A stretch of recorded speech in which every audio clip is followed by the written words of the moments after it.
But that shape up is crazy. Who shaped you up? It had to be Mr. Worley or Scotty. Yeah, they made a circle. Mr. Worley or both of them passed away. But they was old barbers back then. And my mother used to let them do whatever they wanted to my head. And pay for that shit. This is the vibe. Like, how do you pay for that type of You know what haircuts was like $5? Yo, that was crazy. That's crazy. I'm paying upwards of like $35 for a haircut now. And I don't even get a full haircut. You know, I think it's social media that's brought the basically raised the totem pole or raised the haircut integrity, raised the bar. Raise the haircut integrity?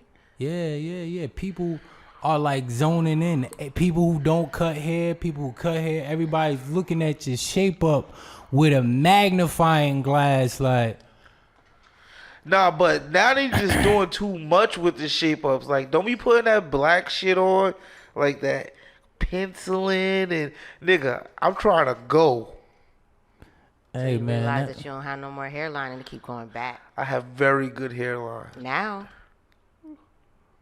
You right. I got what they waiting for. That junk be taking forever. hey man, to get a derma roll. What's that? So I've been looking at it, just like bracing myself for like the future, like just in case You I have start good going hair. bald. Nah, just in case I start going. This is a reality. Why is it? Who in your family Am I has gone scaring you or bald? something? No, I don't. I got good hair genes. Whether you got good hair genes or not, what I'm saying is the possibility of getting older and your shit thinning. It's like a reality. And what I'm saying is, look, You know those that happen to everybody. I can hear it. I hear it in your voice. Look at your listen, hair. no, I got you, bro. I got you, but I hear it in your voice. I hear you, bro. I swear I hear you. You like you on it like, you know, it's never gonna happen, but at the same time in the back it's like a little voice like, oh shit. No, I know This could it's not possibly gonna happen. This Yeah. is exciting. That's the way. That's Like the. I know. Like That's the. he coming out. Hey, got that pad Or these are practice yours? pads. His. Listen, the derma roll and peppermint oil. The derma roll, it's like this like roll type of spool type of thing with these little tiny spikes that are meant to stimulate the dying hair follicles in your head, and peppermint oil, you know, the way you smell, how potent it smells, that same reaction happens within your roots of your hair and within. That's what you put in your hair? No, I haven't done this. Oh. But I'm bracing myself like, damn, like I Why? might have to one day need this shit. The most of your shit is just gonna be all gray. I don't care about that. Like, I embrace gray. You know how many times you've cut your hair and grown your hair back? See, yo, you know what? Actually, I think about like, yo, this might be my last run. So I gotta like go out with a bang. I gotta go out with a bang because I'm really not cutting my hair again this time. Unless if my hairline start playing games, I'm preparing for this. If my hairline start playing games, I'ma lock the Your hairline's not even receding. No, this is what I'm talking about. I'm preparing for the worst. You would see a receding hairline already. Well, that's not true. Yes, that is true. How could that be possible? Because, yo, your hair starts, you would see a receding hairline probably at 18. What the fuck? No, that's because you damn. don't take care of your hair. That sound honestly. That doesn't even make any sense. No, I could give you two prime examples, and you know them both. You saw the recedingness in their hairline at a very young age. Yes, but that plays into a lot of different things. That doesn't just mean at 18 that all of a sudden, like, that's when your hair's supposed to be gone. And if it can ain't happen by at any 18, then it ain't gonna Yeah, like happen. it's still gonna happen. You wouldn't know because the shits right here would start to thin. Yes, but you also have to take Start care turning of to you have to make sure you have the right barber that's aware of your hairline. Because at this point, he just keeps going back, and guess what? Your hair's gonna keep going LeBron back. James is the richest nigga on earth. It's no saving his shit. It is. No. It is. He could get implants. Then why he ain't doing it You yet? don't need him. I don't You know. don't want him. You maybe want to go bald. I don't know. You click like He can get know. implants. you're right. He can. That's an actual thing. Kevin Durant They need that shit in the literally middle. implant one hair at a time. Yo, if anything happened to my hair, I'm gonna be sad. See, you keeping hope alive. See, hair, that's a different story, man. Hair, you know, I ain't got to the, me, I ain't got the facial hair to go bald, yo. I'm trying to imagine you bald, bro. I look weird, yo. I look like Mr. Potato Head. Nah, bro. Nah. You'll be fine, Greg. Nah, I've seen you with a low cut. You're handsome. You're gonna be fine. I appreciate that. A low cut still showed that I had hair. Yes, but listen, if time has to show you that not gonna be it, you just know you're still gonna look good. That's it. I got my hair. My plan is, let's just say I start getting the drop top chicken box in the middle. KD? Let's just say my dreads get long enough, I'm gonna close that joint. I have this shit mapped out. I'm gonna close the drop top chicken box open, shiny as fuck. I'm gonna close that because that means all this gonna still be growing. So I'm gonna close that shit. Put a rubber band around that shit. That'd be good. Close it. He thought this shit Close through. up shop. You get it though, right? Yes. Sooner if I see that shit, I'm closing that shit like boop. Put that shit in a ponytail, I'm good. You know what's a fucked up prank? Putting Nair in somebody's shampoo bottle. Nah, somebody could go to jail for that. What? You could press charges for that. You probably can. Don't That's fuck with me. definitely- Don't fuck. Don't fuck with me, it's crazy. Put that shit in your shampoo or Yo, that'd be fucked up. Now, Greg, I just want to put that the fact that you put that into the universe. Remember, you are afraid of losing your hair. No, I'm not. I sound weird. I'm about to go lay down. So you're not afraid.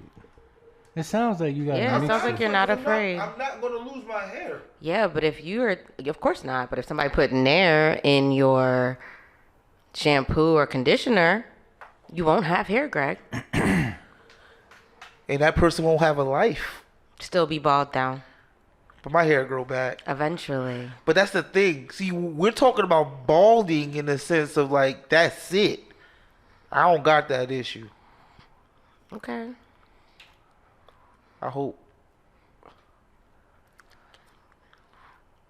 You didn't. I know. You didn't even yours either. What? Oh, I did. It's not coming. Gotta keep your It's not showing up. Yeah, but that's like a reality. That's a reality that I think that I don't think it's something that is impossible to happen, even if it's not typically in your family. It's like Yeah. I realized in my adulthood the importance of deep condition. Deep condition. Yeah, you can just making sure that your hair is actually like. But also making sure the products that I use are compatible with my Absolutely. type of hair. Absolutely. Some shampoos actually strip everything from your hair and don't put nothing in it. Like you shouldn't be using Pantene. Or Tresemme. Ooh la la. Ooh la la. Sorry for putting that out there, but their products aren't that great for your hair. It's not made for our culture. It's not of this culture. She got like Carol's daughter, things like that. I use Shea. What is Shea's it called? good, Yeah, I use Shea. I Shea do too, moisture. because that's actually like the best right now that I've been using, especially like for trying to keep my hair natural. Only thing is their conditioner leaves flakes. Which conditioner? the leave-in. No, I don't use the leave-in joint. This is my suggestion. Use Is it leave-in a cream? Conditioner. Use a deep conditioner. Bro. I deep condition my hair. Let's just let it leave. But rock out are like you that using a and put spray or moisture. oil? I use the putty. Okay, don't use the putty. I will find depending on what's in it, because it's a thick white cream, right? And it's supposed to dissolve in your hair. Yeah. If you over put products in your hair, it layers it, and that's where it flakes. I will find a better leave-in for you. Less goes a lot. But that's more. because and some people need. Well, I use leave-ins too because my hair is like, it sucks up everything. Especially if I'm hot, it's dry. Certain hairstyles don't do well with leave-in conditioner. Like, got like coil twists and all that shit. It's kind of hard to like for it to dissolve properly or like evenly distribute the same way it would as if a person just had like their hair out, like a fro or something. We could like really get in there, but just like a little bit and just like really get it in there. But I would definitely skip that whole. I've noticed for me as well, like leave-in conditioner doesn't work. I have to use the shampoo. I personally use the shampoo, deep conditioner, and then I take very little whipped shea butter. Not regular shea butter that's like cheap. I'm talking about the pure whipped shea butter, like it's soft. So you put your hair in there and it moves. Like butter, baby. Put a little bit joint in there. Put it through there. You ever had somebody else wash your hair? Yeah. And not in years. Years. Oof. Oh, I know. I get it done once a month. That's just amazing. Oh. It's been years. It's been literally years. That shit feels amazing. I'll find there's certain leave-in, like you said, like finding products that complement your hair. I wouldn't use like any custard or any type of thickness when it comes to leave-in conditioners. They're supposed to be really light, and you're not supposed to really feel it. And the fact that it's flaking, it just means there's too much product in your hair. That's all. That's why the flaking, or it's not compatible with your hair. That makes sense. Yeah. Yeah, that's the only thing I don't like their leave-in conditioner. So Okay, we'll find you a new one because all leave-in conditioners are not created equal. Cool. Banter. Oh. It just could come like out of nowhere, like left field type shit. Banter. All right. So our sister Gigi had her birthday this week. She turned 58. Dang, 58 and look like that? That's crazy. Black don't crack unless you on crack. So sometimes even with that rule, it gets broken. Like, you still look good when they get the kickback. Sometimes when they recover, sometimes that shit. I've not seen it. I've seen it a few times. You'd be surprised how black people are sometimes. Like when they kick back, especially if they keep they start changing their life around in general and start becoming like a health freak and shit like that. Sometimes you can rejuvenate it. Sometimes I've seen it. But that meth look stay forever. I think that meth look really stay forever. Just no turning back from the meth look. Yo. The nigga said the meth look stay forever. All right. So in the celebration of your birthday, just wanted to say, banter question. Name the most joyous birthday you can remember, or the best time of your birthday that you can remember. Of the 50 years you've been on this earth, or the 48 years you've been on earth.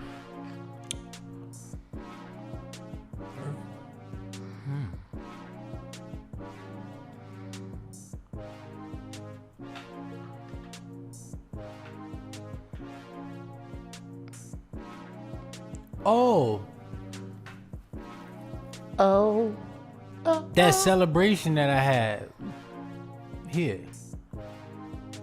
Okay. When you did the close friends party? Mm-hmm. For real? You want to elaborate why? Or is just... Well, to be honest, I've been so far removed from the whole birthday thing for so long. Mm-hmm. I think I kind of compartmentalized my past birthday experiences because I can't even think of anything prior to that, honestly, like a birthday experience. But that's neither here nor there. That was like, it really felt good. You know, I had people around me, loved ones, you know what I'm saying? Like I thought it was a cool experience. I thought, I'm a fan of inviting people over who I fuck with, who are people who I rock with. I'm a fan of inviting people over to my house every now and again and just enjoying ourselves, having a good time. Yeah, it was just a carefree night. I'll say this. No, there's a time we went to BBQs for my birthday. We went to BBQs for my birthday. That's what it was. That was pretty cool. That was pretty good. You see, any time when you was around people you fuck with was a good time for your birthday. Yeah, cause I'm not really hard to please in that manner. What about That's you? Right. I think for me, one, I hate celebrating my birthday. Mm-hmm. I think it was like past couple of years I've started to look at it I've tried not to look at it from a selfish point of view. I think I look at it more as like it's a celebration. It's gonna sound real egotistic or narcissistic, but it's more about a celebration for others. Like, yeah, my daughter now has her dad around for another year, or y'all as my friends, like, yeah, now Greg is around for another year. Like that's the celebration. It's not necessarily more about me being happy that I'm here for another year or whatever. That's how I used to think about it. Like, don't put me at the center of attention. I don't like to be the center of attention. But all that to say, I think it would be 2 years ago when I got my my finals. I was getting my MBA. It was my last class, and I got the results for my final exam. I got a B, and I needed that in order to graduate. Because did not see myself getting my MBA. That was like one of the hardest things I ever did because I had no background in business. I just knew how to do math. But on that day, on my birthday, I found out that I passed and got my MBA. So I was like, oh, this is memorable forever. Mm-hmm. So that would be my moment. How about you, Gigi? Can't really think of one right now. We can wait.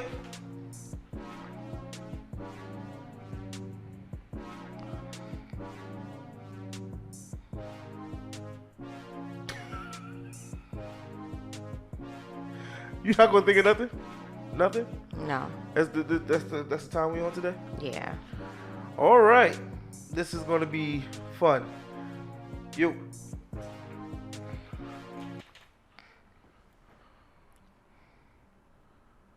Oh. What was that noise? You're wrong. Yeah. It's a this conversation. Is that I'm right and y'all wrong. Allow that shit to multiply.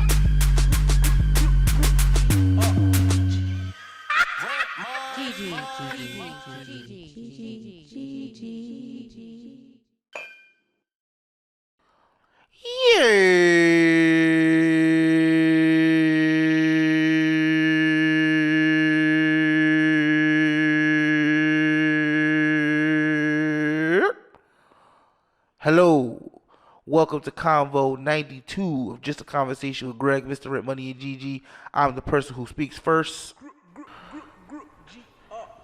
I am Greg, and I'm joined here by my brother, Mr. Rent Money. Mr. Rent Money, how's it going? Everything's not as good as I usually say. I'm a human being, man. Sometimes it's good to just be honest when someone asks you how you feel. 1000%. You know what I'm saying? But it's no need for me to like unroll the, let the floodgates of my worries upon the listeners. But I just say like it's just been one of those weeks for me. It's not been my best week, but like I always say, I'm blessed. I'm here. It's always something for me to feel blessed about every single time, no matter how I feel, even if I'm sad or whatever. It's still something for me to go like, yo, I'm truly blessed. I'm gonna be alright. But I'm a human being. Everybody has ups and downs, pause. You know, it's not always just one way. You know, everybody's not always happy. But that's when I gotta tap into my joy. You know what I'm saying?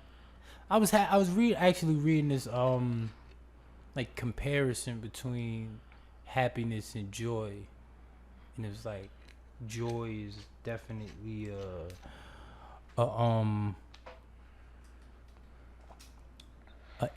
internal thing, and happiness is an external thing that can be wavered by circumstances. Because joy is internal, you can always tap into it. You know, you can always tap into it, and no matter what your circumstances, you can always bring that out. You know what I'm saying? So I think just understanding that in general makes it all right. It makes the battle even better or easier, I would say, than a person who can't differentiate joy from happiness. Because somebody could be really happy and think like, damn, I feel joy, but if the circumstances hit you the right way, can you still tap into that happiness? Because if the circumstances cause for it to ruffle your feathers or disrupt what you got going on that you call a good flow or whatever, you know what I'm saying? That's when joy comes in. So, you know what I'm saying? It's definitely, like I said, been a up and down type of thing, but at the end of the day, I could tap in my joy. Dope. Joy comes in the morning. I was thinking the same thing. Troubles, they don't last always. Like happiness is fleeting, but joy is more of a constant. And we're also joined by our sister Gigi. Gigi, how's it going? Gigi. Hi everyone.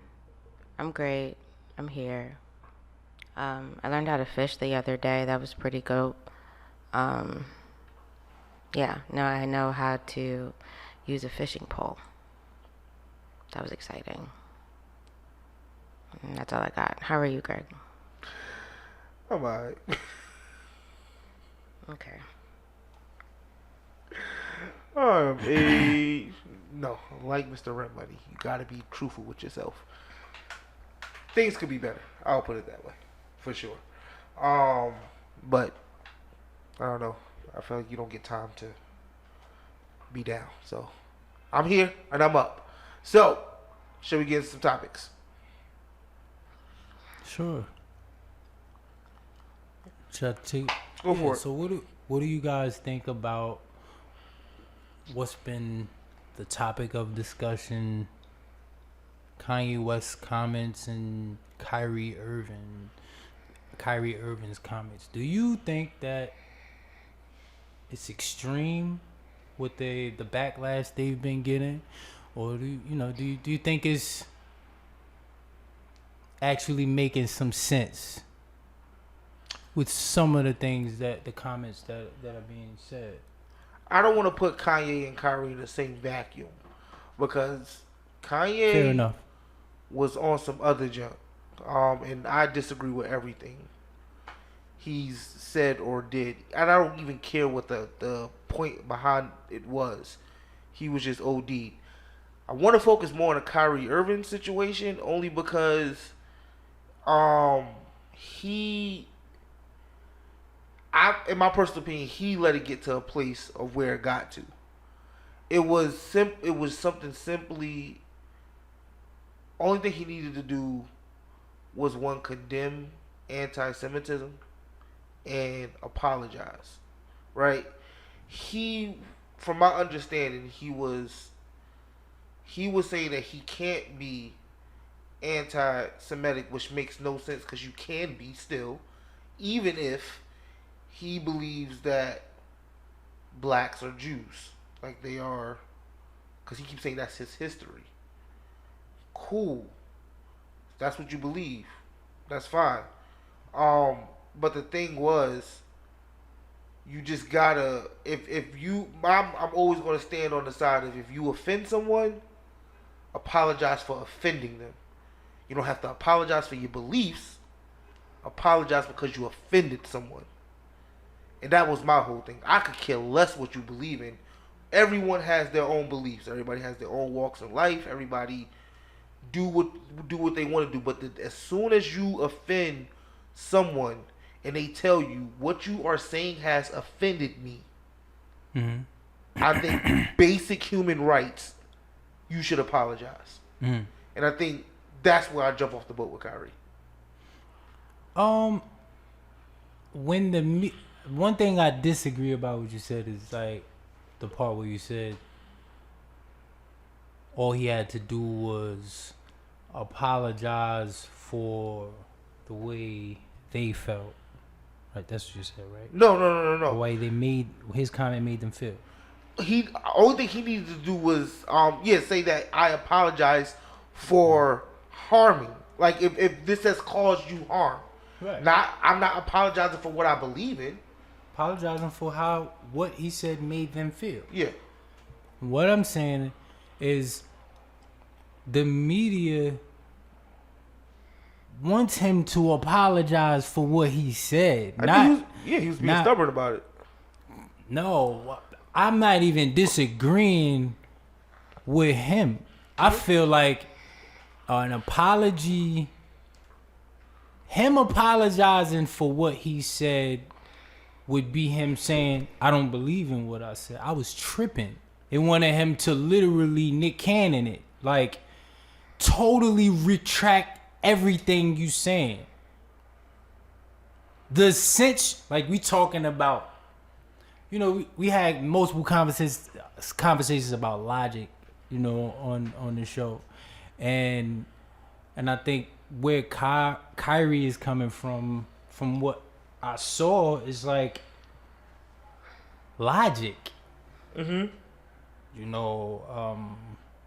Geographically, if I live the closer I live to the equator, naturally the origins of the people who live there would have a darker complexion. The origins of the people who are from that area, anywhere that's close to the equator. And that's just all he was saying. It's like, no, that's not all he was saying. That's the way I interpret it. I mean, there's no other way. The way that you interpreted it, I'm not saying what you're saying is wrong or what he's saying is wrong. The thing was, he didn't give no context. Yeah, he did. No, he just tweeted the film. No, he actually was in front. Not even just that. He had a whole interview where he was talking about everything that he's been reading in books. And I love the way he was articulate himself. He sounds so intellectual. He wasn't contrary to the way Kanye West was just like in the mix of the drunken debauchery, you know what I'm saying, and trying to like really spit facts. The message didn't get delivered. So the thing is, like, he could have said all those things.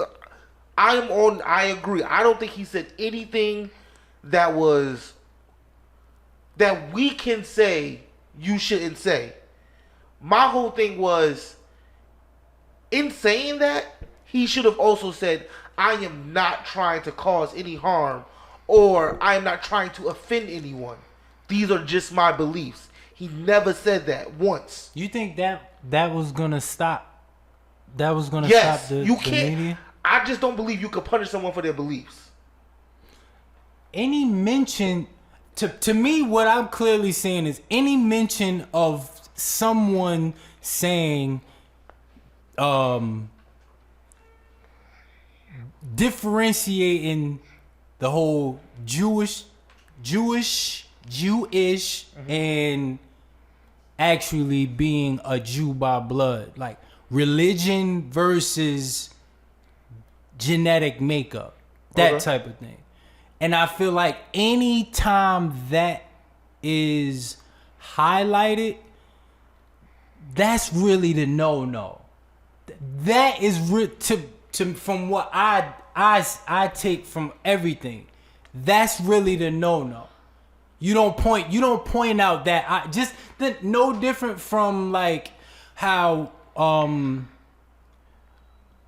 like if an American, a black American mentions anything about the harsh truths of slavery, and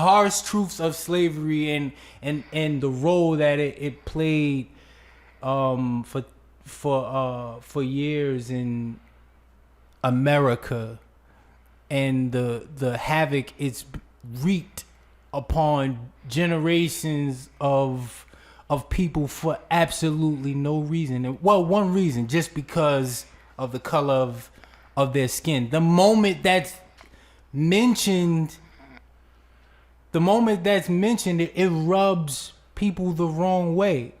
Certain people the wrong way. Even black people. I can't even say like it's a white thing. Whether it's talking about slavery and I don't want to make this about slavery, but just certain topics in general, I'm just surprised about how they not only ruffle the feathers of the people who are being singled out or talked about, but also black people are rubbed the wrong way as well. It's not just black people or just white people. All different types of people are kind of like, I think, basically sweep over the logic in what's being said, instead of like just looking at it for face value. What is he saying? What is he saying exactly? What's the logic? Is there any type of sense? I think it's just only offense. And then, and it's been proven with Kyrie Irving versus Kanye West. Kyrie Irving articulated himself. But do you realize that no one is, from everything I've read, and even what like sports analysis are saying, it's not about what he is saying. It's like, okay, what you believe is what you believe. I hope we don't live in a world where you're condemned for having educated thought behind your beliefs. The thing was, it literally stemmed from him posting a tweet about a movie that said a bunch of negative and false things about Jewish people.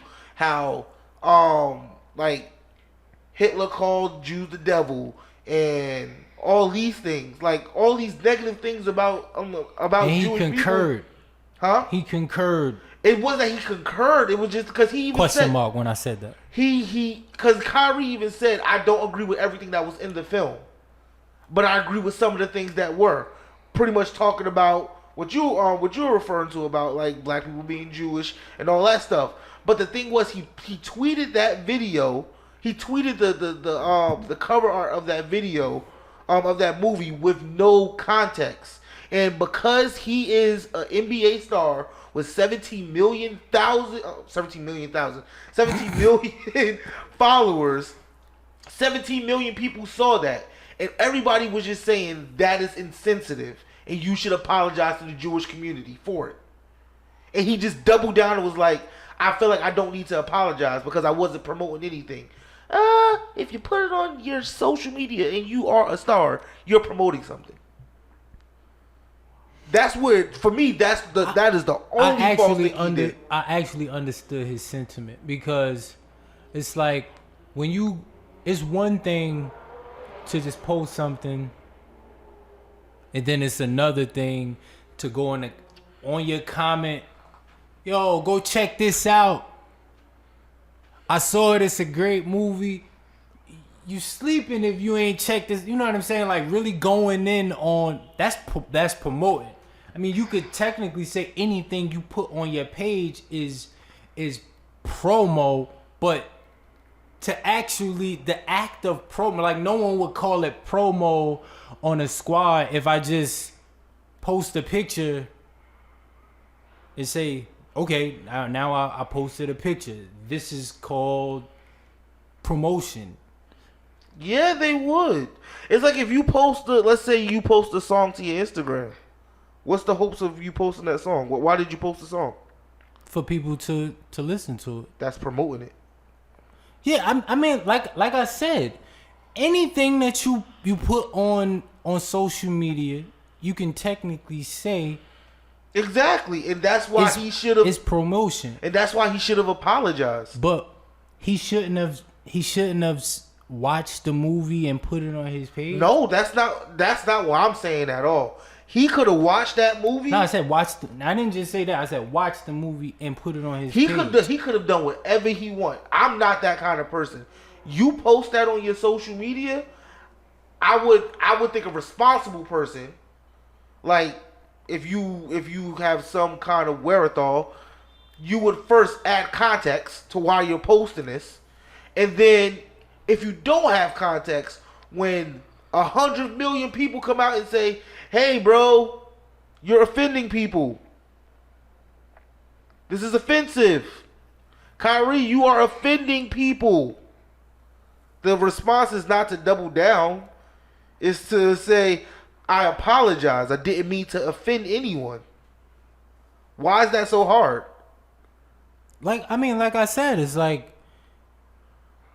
not wanting to be the person who has a belief, and then now I'm taking the potency away from what I believe, what I'm standing on. I believe there's actually a bigger cause of what's actually going on. There's I don't believe that this is just coincidence and that all of a sudden we're talking about this. It's a topic of conversation because for years it's been something that's been swept under the rug. And no matter how like blatant it is, with ancient artifacts, statues that resemble the features of... For sure, if you believe that that first man was black, that's cool.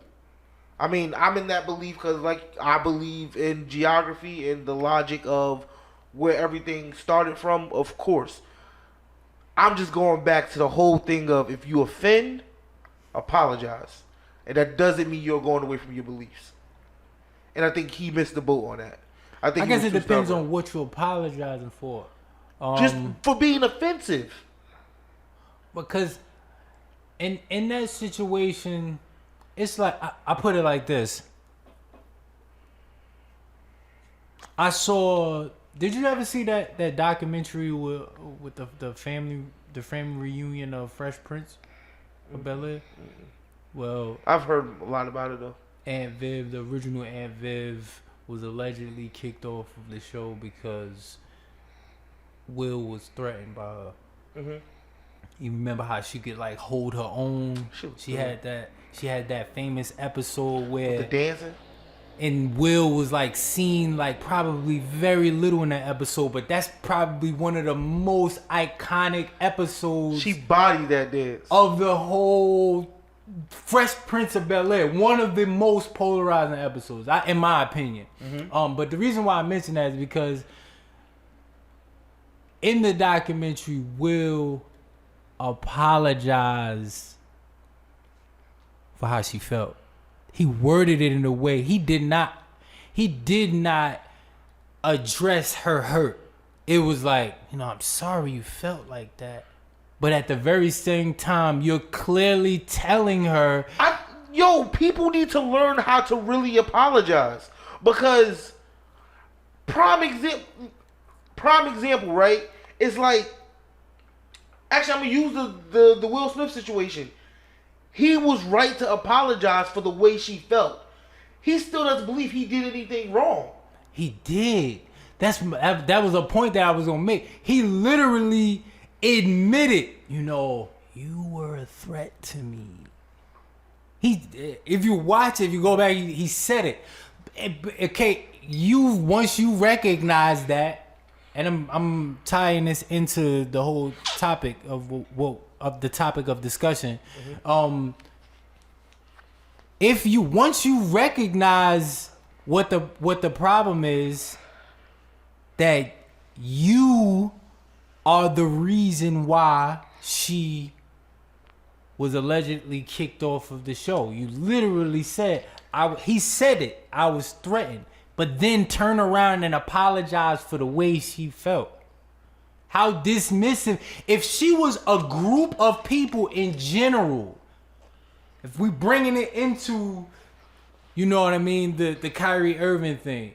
If she was an entire group of people and you just say, I apologize how you felt. You just literally dismiss how I felt. I don't think so. That is to me, that's a way of protecting my own pride. Instead of facing while we're even having this, we're having this conversation because you admitted to me what you did, your spiteful actions. Once you admit your spiteful actions, this ain't got nothing to do with your feelings. The first thing you should be doing is pointing the finger at yourself, saying like, only if you feel like you did something wrong. That's what listen to what I'm saying. You acknowledged, I am the reason why you were kicked off of the show. Once you said that, it's not just about your feelings. So you're literally saying I'm a culprit in this. So this is why that is so much different than the whole Kyrie Irving situation. Only because, and I'm not in Will Smith's head, but I can imagine if I'm threatened, yes, I'm going to remove the threat. Don't care who you are. And I'm not apologizing for it. Yes, I am sorry that you made me feel threatened. Okay, I'm not sorry that I got you removed from the show. That's two different things. You can apologize for two different things. In Kyrie's situation, he should have apologized for offending a group of people, not because of what he believed. And I think that's where, for me, from everything that I've watched and read about what he has said, he was being mad, like arrogant and dismissive of the fact that a group of people felt offended. You dismissing the way that God was coming at him in the interview because he was trying to get him to say certain words. You know how they get in those interviews. You're trying to make me say something that I don't even believe myself. The way your word, so you don't believe XYZ and you want him to subscribe to XYZ. Because he's not directly, I get what you're saying, subscribing to the XYZ, I get what you're saying. Still keep reiterating the same thing, and that's where his frustration came. And honestly, I was with him in that, because you're not going to put words in my mouth. I'm a firm believer in that. The thing is, though, it's still, you just had to say, I apologize for offending. If that was, I think all of this would have been put to bed. Honestly, he would have. I don't even care. I can't believe. Nope, not putting words in people's mouth. I'm just saying. I think all of this could have been put to bed if he just would have said, "I apologize for offending you. That was not my intentions." And he did that at the last hour. Kyrie Irving is the same one who didn't get the COVID-19 test. Yeah. And he still ended up getting back into the Yeah, because that was bullshit. But even though this is an entirely different scenario, I believe this is a matter of him saying enough is enough. Just because I'm an athlete, for years it's always been that way. You're an athlete. you can't listen to you can't publicize certain type of music. You can't publicize certain things. You got to keep this clean image and things of that. Even if you don't believe in it, just smile for the kids. But it's actually suppressing what you actually believe in. And I think that this is just like the stand against the COVID-19 shot. This is a stand for something he believes in. And usually in times where if you believe something that's not in a popular opinion, it's an uphill battle. So it's real easy for people to hear the interview. Just like you heard the interview and the only thing you are mentioning is Kyrie Irving, but not even mentioning how the dude was badgering Kyrie Irving and like antagonizing That's him. because Kyrie started it. I didn't get that. I got that this dude, just like how you were saying Kyrie Irving didn't want to back down, the guy who was asking the question, he did not want to back down from Kyrie Irving answering the way he wanted him to. Cause he asked Kyrie, "Are you anti?" Why can't I say this word? You know, the anti word. I can't say the word for some reason. He was trying to ask Kyrie that question. Kyrie just wasn't trying to say yes or no. He answered it. He did. He answered it. He answered it the next interview. And he said, "I can't be. Because I can't say the word." Anti-Semitic? Thank you. I'm Semitic. He said, "I'm Semitic, so I can't be anti-Semitic." That's how he answered it. The second go around. But that brings up, I want to go back to something you said about like athletes got to be they got to be role models. So to advance the conversation, you don't think like celebrities are role models? Yeah, but even in the context of saying a role model, like everyone's moral compass is not the same. So for sure, what the role I'm playing to one family, they might believe, yo, that's a good for sure. model Everybody's not going to be your cup of tea. That's a good role model. Another person might say, "Nah, I'm not letting my kids consume whatever." You say entertainment, celebrity, whatever. Yeah, so that's really a blanket statement. It's a tough one to just say like, oh, if you're a role model, you're not supposed to do X, Y, Z. Because on the contrary, there's celebrities who they don't rap about guns and violence, but they say a bunch of sexual references, and a lot of kids follow them. Yeah. But does that make them not a role model of? No, I don't think so at all. I think a good example would be like LeBron James, right? When LeBron first put out the shot, that was the first time anybody heard LeBron say nigga. Like, nigga, I thought I was this, and nigga, and everybody was like, whoa, LeBron saying nigga? He can't say nigga. But LeBron said, "I am human. I'm a black man, and this is how I talk amongst my friends." He clarified who he was, and I think as a celebrity, you have a responsibility to do that, whether you want to or not. That is the position you have thrust yourself in, and as a celebrity, athlete, whatever, someone of influence, I think you have the responsibility that when you, like I said, when you offend someone, to clarify what you mean.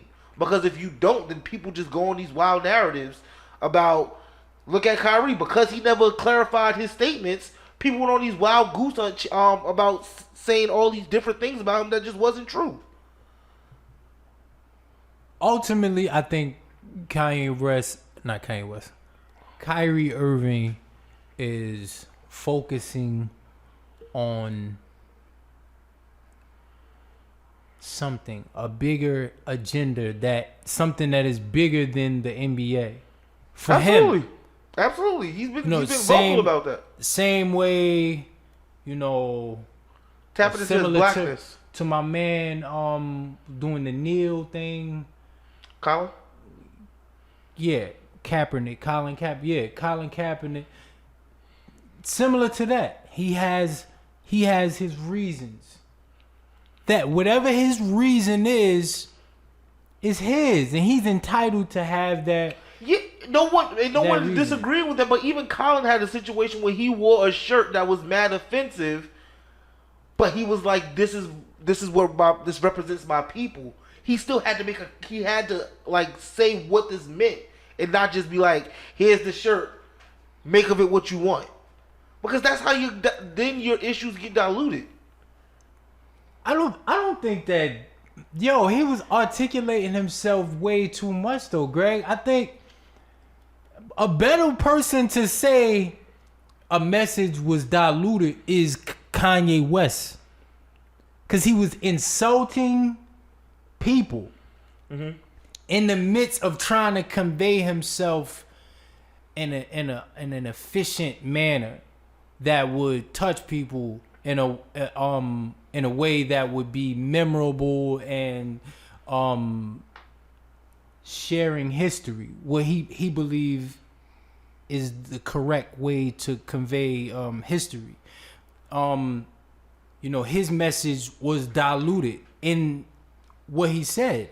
I think Kyrie Irving, it's like you couldn't have had a better to me. You couldn't have a better response to something where people are saying, "Yo, you being racist right now." Like he was enunciating himself. He was articulating his words. He didn't sound like he was just fishing for stuff to say. He sound like he read some education. He got an educational book and read it inside out, and now he's giving the information. Yeah, and I don't think that was people's argument with him. Honestly, I just think it was it was more about you offended someone, and you should apologize for offending someone. I just think you got to be careful about offense in the media, apologizing within the media, and also trying to solve. Fix your face. And also trying to Say something. Make change in some type of way. I couldn't imagine if, like, Martin Luther King would have. What if? And let's just say this. This is a prime example of why I don't agree with what you're saying. Like, you just apologize for how they felt. Imagine the way the dismissive white people who were back in those times in the civil rights movement, who were raised on things being a certain way, how offended they were based off of what you saying. It would have been behooved Martin Luther King to say, "I apologize for the way you feel about my no, we're not doing no apologizing. We clearly see what's going on. We clearly see these are the facts. Look at them. If anybody should apologize, it should be the other way around. It's like this constant dismissal of the facts. It's all day. I don't think you have a full grasp on what people are saying about Kyrie. I've seen it, bro. Because what you're saying about Martin Luther King is 1,000% correct. What the hell is he apologizing for? No, but based off of what you said, he should have apologized for the way they felt. No, because of the tweet that he sent out with no context. Not because of what he was saying after the tweet. It was just that the tweet had no you promoted a film that had all these negative things about Jewish people with no context about why you were posting this. What were some of the negative things that Hitler said? That the Holocaust wasn't real, Jewish people are the devil, and just glorifying, pretty much glorifying all the things that Hitler was saying during that period. What I think happens in this topic in particular, and just in general, and it's weird, but we always put, the Jewish religion and genetics in the same exact boat. Mm-hmm. Like, we just combine. I don't really talk about this because I'm not qualified to. I have no idea what the argument is. You know what religion is. I do. You know what they say? Anybody can be No, I'm Jewish. saying I don't understand the I'm being like completely honest with you. I don't understand the argument of why of black people being the real Jewish people, and why is that so offensive? Like, I don't really get it. I really don't. I'm not even. Yeah, I can't. That's one thing we have to talk about with an open mind off air, because we could go all day with that. I'm just talking about just what you said, being close to the equator. The closer you are to the equator, it's gonna affect the way your skin is based off of the people who originated in that area. I'm not talking about like people moving over there and populating a bunch of people over there. Mm-hmm. And then that's what it is. I'm talking about actually just looking at ancient history way before, like, I ain't even gonna say that. Just exactly what I said, genetics versus religion. And I think that's really what the offense is. I don't think that was the offense. In this situation, I'm talking specifically to Kyrie Irving. That was not the offense. Even if you could prove that's the offense by something someone says, I still feel like it strikes a nerve. That is the reason why. Does it strike a nerve? Absolutely. I'm not saying that it doesn't. Because it's like, I really do believe it's a matter of like, I don't want people to know that. Because something Kyrie said, he like, I always wonder why people always say, if you want some valuable information, you want to keep it away from black people, all you got to do is just put it in the book, because they're not going to read it.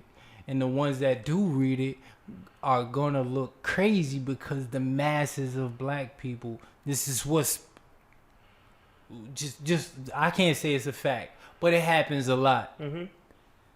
The percentage of black people who actually enjoy reading books are often conflicted with the people who don't read books. So if I read a book, sometimes there's like this attitude like, I read it out of a book, so it must be true, type of thing. You got it from Google. I read it online. You got it from Google, so it's not true. But it's like, do research. Just do research. That's all I'm saying. Do research, and I don't see why there would be a problem, but besides anything other than pride and wanting to hide the facts. That's just what I think. I've said it a few times on the show, like where I was talking about the difference between being Hebrew by genetics and being a Jew by religion. And it's like it's something that people don't focus on. It's like, when we talk about Jews, we're not talking about Shine, the rapper, or Mari Stoudemire. We never talking about them. People think about one thing, and they look a certain type of way. That image that you have in your mind is not Shine.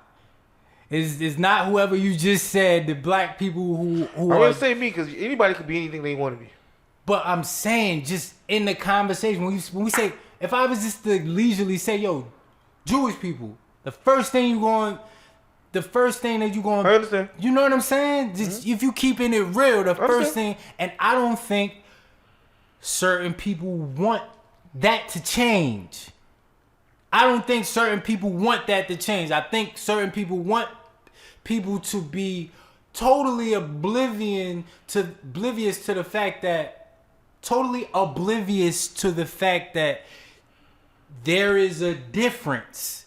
There is a distinct difference between being a Jew by blood and being a Jew by religion. And for kicks and thrills in certain conversations, it's like, oh, anybody could be a Jew. I could be a Jew. But in reality, when people say, yo, I'm Jew, that's the only time people can say, yo, I'm Jewish and it's a religion. Like, yo, what are you? I'm not gonna say, yo, I'm Christian. No, what are you, bro? You would definitely take, I'm black. That's not even an ethnicity. That's not even what is that? But you would accept that. But you would have a problem with a dude saying that he is Jew by blood, but all of the ancient artifacts, everything you could think, the Bible says skin like copper, hair like wool. Who's that describing? That ain't describing the people who you think of when you say Jewish. That's my problem, and that's what I believe the bigger problem or the hidden root. I don't think that's something that the media will straight up ever say. No, we don't want you to say that truth. We'd rather get you to apologize about something else in some type of way that hides my true offense. Because they literally from Kanye West, and it got lost in Kanye West's message. He was talking about how along with him making those pointless insults toward people who are Jewish by religion, he was talking about logic. Like, how are you more Jewish by blood than me? Hello, wake up. Look at my skin. Hello. I know America's been saying, been giving you this, feeding you this false narrative, and we still keep, skipping over what we clearly get from history. Not people just in this current day freestyling, making up shit. We can't make up these statues and all of these ancient scrolls or whatever you want to say that describe people who look like us. We can't. How can we stop that? It's already history. And I feel like anytime that's mentioned, no matter how articulate it sounds, Nick Cannon as well, like making the differentiation. He double backed, and now the message that he was really trying to convey to the people who I believe should actually benefit from it, they lose it by the apology. It's just that people don't know how to apologize. How do you think is a great way to apologize if you coming in there knowing, like, yo, before I even say this shit, I know I'm gonna get a lot of backlash for this, but I have something that I want to accomplish with it. How much apologizing could you possibly do? I'm positive before he started this was, no. I truly believe this was calculated. I believe he knew he was going to be having this conversation. There's no possible way. Just a few days ago, Kanye West said all those senseless insults toward Jewish people. I don't think that was something that he didn't think about. Why would you want to be offensive? Why would you want to be? Yeah. Well, Kanye West, his reason is totally different. I don't think anyone should fight fire with fire. Mm-hmm. Like, and that's just me. He was fighting fire with fire. He was saying the people who it just so happened that they are Jewish. All of them, the people who are in power, all of the people who are the real live movers and shakers in every single field, from movies to sports, anything you could think of. All of the movers and shakers all are Jewish, and he was fighting fire with fire. You gonna take away from me all of these years, not just me, certain people. You taking away from people all of these years, and then and turn around in the media and making them apologize, and everybody has this mindset. Oh, you can't say that because Jewish people, but then in on flip, no one's saying, oh, I'm not commenting about black people because something is gonna happen to me. No. It's all fair game. You can say anything you want about black people. You just can't say nothing about Jewish people. And that's what I think, like, even the fact that this conversation was like a matter of like but if like we was turn it around and make it about black people, it's different. It's accepted. It's actually promoted, like you saying, in a real way. Millions and billions of dollars pumped behind these racist, anti-Semitic things, but it's not mentioned that way. No, because it's too much money involved. It's too many. We could go down the conspiracy with the whole prisons and all of that. It's too much stuff behind the scenes involved with the whole saying nigga and promoting these type of imagery. No, it's cool. You even see black celebrities at concerts saying, yo, you can say nigga here. I give you permission. Promoting it. You don't see no rallies about that. You don't see any white company saying like, nah, even if black people not gonna stand up against that, I'm not, because I know that that's 1,000%. A wrong thing. That shouldn't even be said at all, because I know how much that hurt you guys. That hurt you guys, so we just gonna ban it from all radio stations. We're gonna ban it from all. No, but the moment you say something about Jewish people, you just say or gays, whatever. Yes. Then you're demonized. You're demonized. And I feel like even the fact that we're having this conversation only proves a lot of things that was said right. I understand where you're coming from, and I'm not qualified to agree or disagree. I just believe if you offend one, I think people just need to learn how to apologize. I think you don't apologize for your beliefs. You never should apologize for you. If you believe something, you should believe it. That's cool. But the moment that you offend someone, you should apologize for offending them, not because you believe in what you believe in. And I think that's the only line that I was draw with Kyrie. I just think it's you have to be careful with that, because lo and behold, there's people. Out of those 17 million followers, every one of them is not offended. Out of those 17 million followers, there's a percentage of people saying, yes, I was thinking that. And I'm so glad you said it. You have a voice that I don't have. And now we can start getting the ball rolling about this conversation being had about the reality that's been swept under the rug for years. For sure. And you're right. But I think just as much as those people who are saying yes, there are people who are saying no. For sure. Would I say it's just as many? I don't know. I can't say. For me, it doesn't matter if it's 50-50, 60-40, 70-30. If you offend someone, you offend someone. You're not gonna wait. No, Greg. You're not gonna make everybody happy. Of course not. And it's not about making everyone happy. It's literally human rights.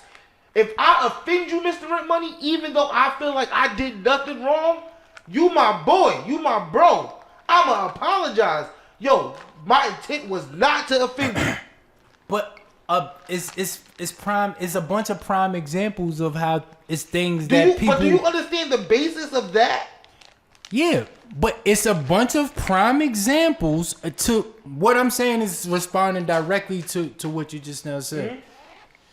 It's a bunch of prime examples of it being clear that it's not just about apologizing, but it's only about apologizing to specific groups. But as it pertains to people of color, to hell with y'all. That's a whole nother conversation. Because I 1000% agree with that. If you agree with that, and you see, you're looking at it when you say humanity. First of all, when you talk about that's sketchy. No, because I believe the same thing for black people too. That's the only reason why. But that's not the. You're saying it the way it's not that. And right. I understand that. But I'm saying in what you know me, equality. I believe in everyone should be on the same playing field.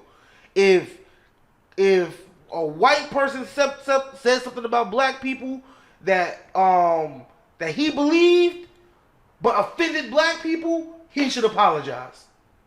I don't care. Like, you offended people. Apologize to them. Like, what are we doing? Like, but I understand where you're coming from with the realities of the world. You're right. Certain people do get the apology. And certain people don't get the apology. That's not what I'm here to argue. Because I understand and I agree with that. Everyone gets the apology. Everyone doesn't get the apology. Who's the everyone? Everyone except. I'm going to say black people don't get the apology. So that's what, it's not just a certain group, it's everyone but black people. No, because I think who doesn't, besides black people. I think Hispanic people would say that too. I think a lot of minority groups would say that they don't get the apology. Name. In this country? Yeah, like, or so just around the world? You could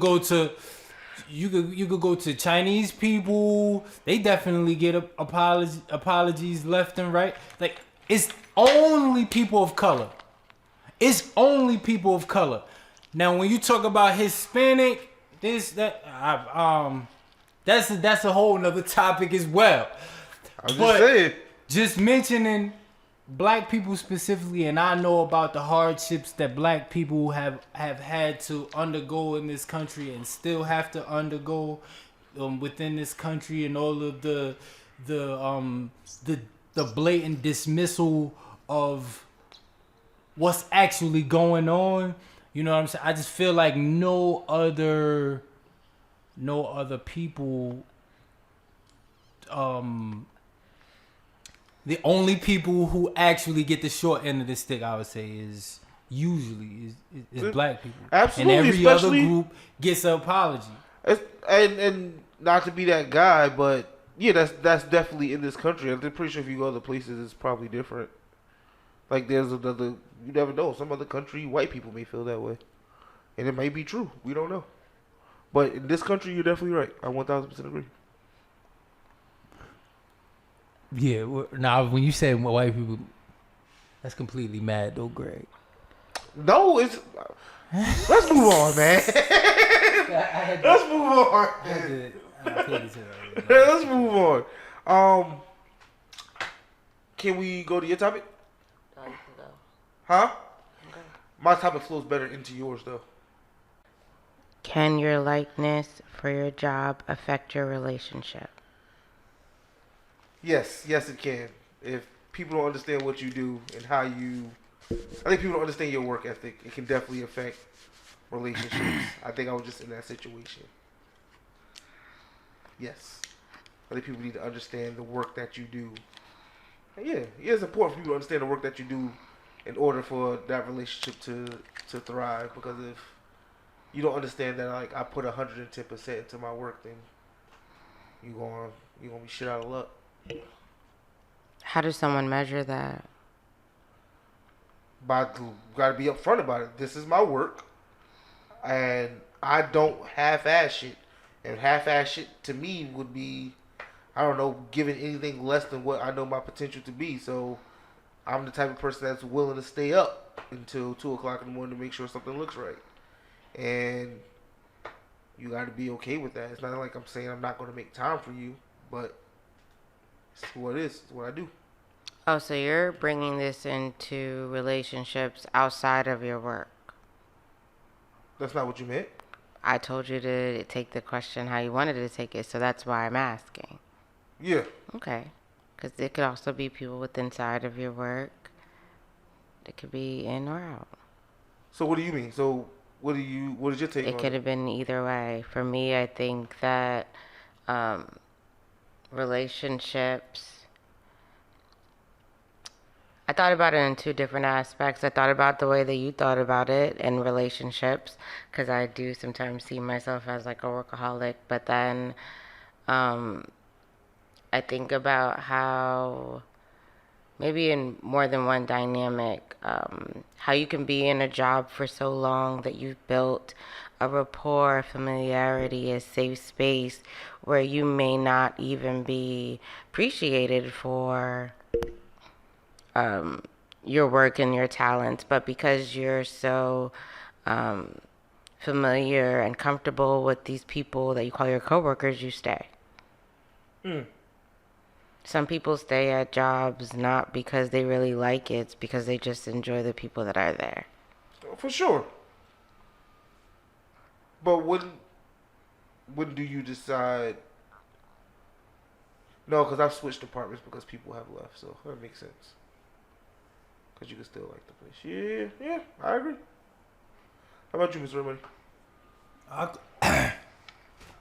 think positively and negatively. A job can definitely bring down your entire morale, and that can trickle into your personal life, and vice versa. Yeah. A job that you're happy with, for whatever reason, that may vary, contingent on who you're speaking to, but a job that you're happy with, the money you're being paid, the balance of your personal life and your business, and the people who actually run the establishment, they not like pricks and all of that. I could see how, you come home with a smile on your face, excited to tell everybody about your day, True. So, see, I didn't think about. I guess I was just thinking more about like you and a spouse, how, because that's usually the crux of my problems. Excuse me, with the work that I do, my full time job and my side hustles or whatever.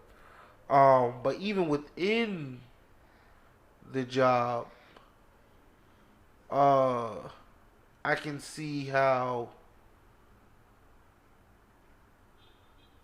I think I see more negatives than positives. But Regarding what? like how it can affect all of like. No, I guess it's negative and positive. I guess it's equal because like what you said, Mr. Money. If you are in a good work environment, you usually take that home, or even if home is terrible, you look forward to going to work because work is a good environment. But flip side of that, work could be a piece of shit, and then you want to go home, and home is supposed to be that peace. I'm all for work. Yeah.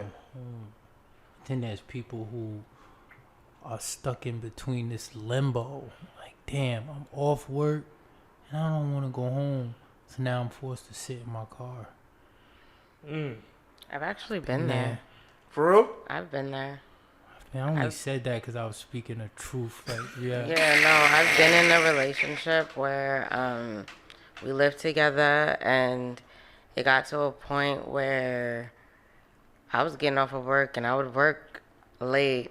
Shout out to my promotion, but then even when I got home, I didn't want to go in the house. I would like sit in my car for a little bit. At that time, I think I was even smoking cigarettes. I was smoking like three cigarettes before I would even have to like go in the house. And that was just concerning because I'm like you guys said, like your home's supposed to be your peace. That should be the one place that you should always want to go to. But knowing that you're sharing it with somebody and that has removed that peace from you, now you finding solace in a call. That was crazy to me. But you ever had a good day at work and things was going good at home, and they just happened to like coincide at one point? That's usually the goal and the idea. That's never happened to you? Yeah. Oh, talk about those days.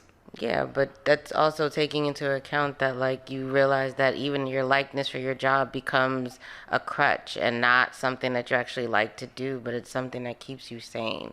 Of course you want to stay positive, but you take into account where work becomes so relevant or a priority in your life is because you're finding yourself to be distracted, not because you love what you do, it's because you don't want to think about everything else.